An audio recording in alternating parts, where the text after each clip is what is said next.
l'enfant de l'univers. Le sens était potentiellement là au moment du Big Bang, et il se révèle progressivement à travers l'évolution de l'humanité. Donc si on adopte cette thèse, évidemment, on va être dans une lecture messianique, entre guillemets, du temps. Puisque, au fond, à ce moment-là, notre fonction en tant que lecteur de l'histoire, de l'astrologie mondiale ou de thèmes individuels, va être de montrer comment le sens peut s'accomplir à travers la personne. En d'autres termes, ou à travers l'histoire. En d'autres termes, comment l'archétype, le sens symbolisé par les cycles planétaires, va pouvoir être de plus en plus visible et devenir un événement qui va le symboliser.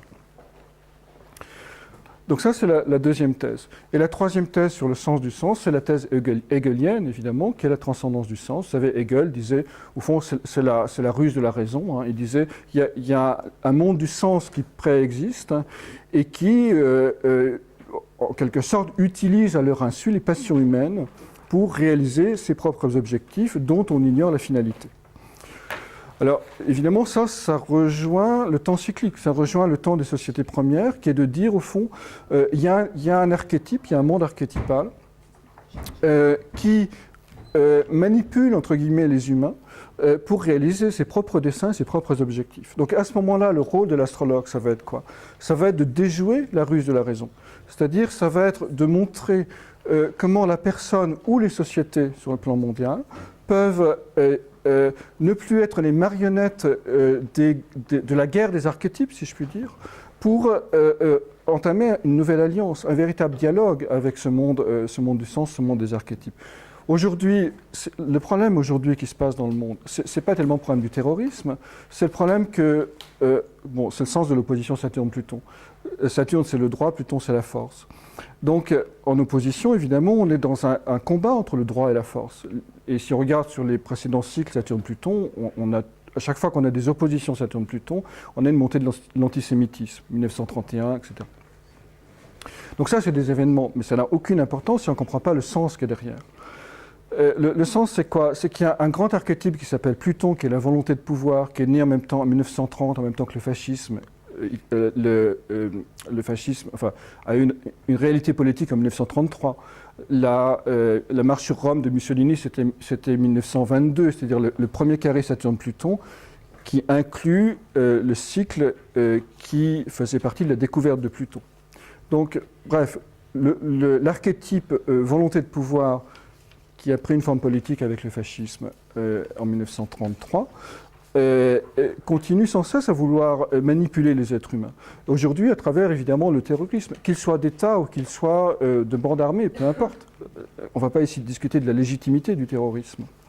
Mais voir que les cycles astrologiques nous montrent le rythme d'incarnation d'un archétype et comment cet archétype nous manipule. Et manipule les foules pour prendre plus de conscience, plus de territoire, plus de pouvoir, etc.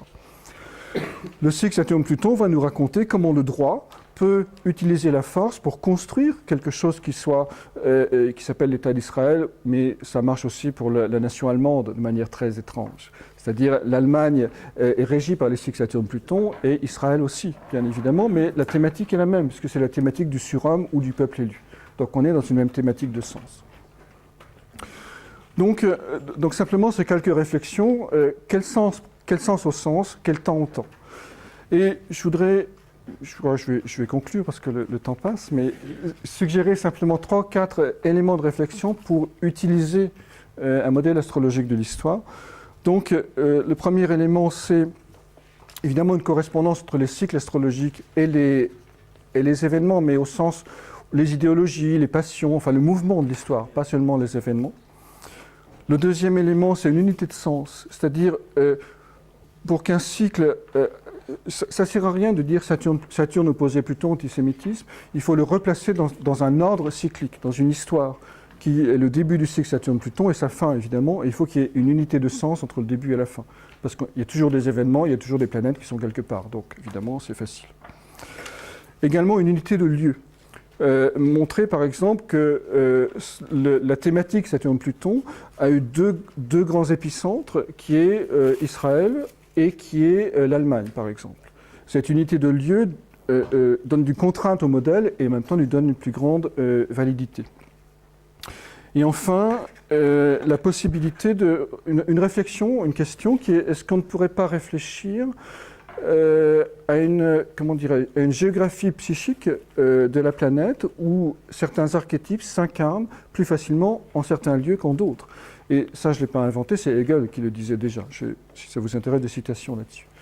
Donc, autrement dit, la planète étant comme un être humain avec ses centres énergétiques, ses lieux de résonance, là où certains cycles planétaires ou archétypes, c'est la même chose, peuvent s'incarner et progressivement, à travers une histoire rythmique, cyclique, devenir de plus en plus vivant et de plus en plus évident, à travers ultimement des événements, mais l'événement n'est que l'ultime réalité.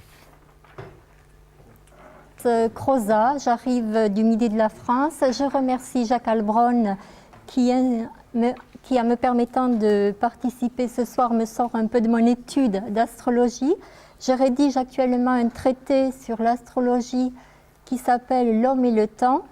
Donc évidemment, pour enchaîner, je vais dire, monsieur, c'est vrai que dans le temps, il y a d'innombrables cycles à considérer et on peut se perdre lorsqu'on est débutant. C'est vrai, le temps, en Chine par exemple, la philosophie du temps a toujours été reconnue. On découvre avec cette légende un idéalisme subtil. Dans l'esprit chinois, le temps est irréel par certains côtés. La philosophie des forces naturelles s'appelle le Tao et elle va dans toutes les directions. Pour les Chinois, il est un continuum espace-temps, un temps universel dans lequel un nombre infini d'espace-temps ou de cycles coexistent. Alors, les Chinois appréhendent et définissent... Excusez-moi, monsieur Urvois, vous êtes très gentil, mais madame n'est pas en train d'intervenir par rapport à monsieur Bich. Petite boîte, Non, chien, soi-disant. Ouais.